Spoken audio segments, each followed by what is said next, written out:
Experts have been warning for years now that a civil war is impending.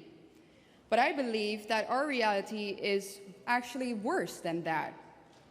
In a civil war, there are two sides fighting. Here in Europe, only one side is.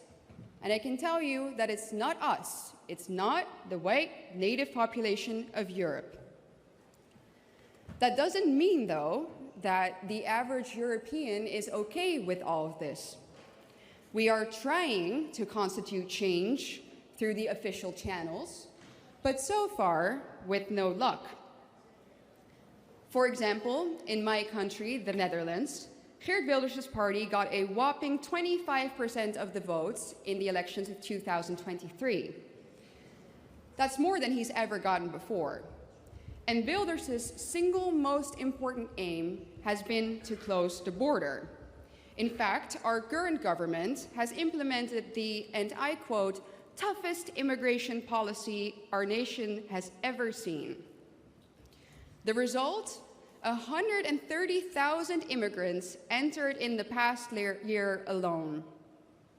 Despite Wilders' efforts, so much so for the toughest immigration policy we've ever seen. And this is a pattern we see everywhere in Europe. Right-wing parties win the elections. In some countries, they even win with 30% of the votes. But since they never gain an absolute majority, coalitions have to be formed. And what always ends up happening is either one of the three following options.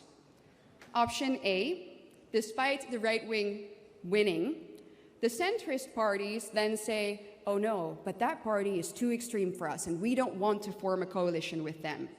Or option B, even if a coalition does get formed, the policies get watered down so much so that nobody gets what they voted for.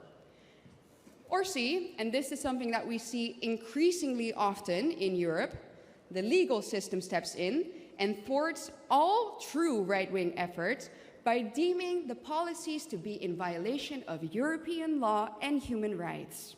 And I haven't even come to the fact that our legal system is also targeting individuals at an exceptionally fast rate. Not just politicians and activists, but also private citizens who dare to speak out against the regime are being targeted, arrested, prosecuted, and even sent to prison.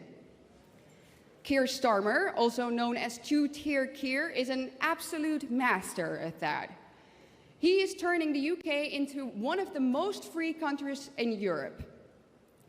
Right now, he's even looking to introduce sentencing guidelines under which white men will be punished harsher than women and minorities.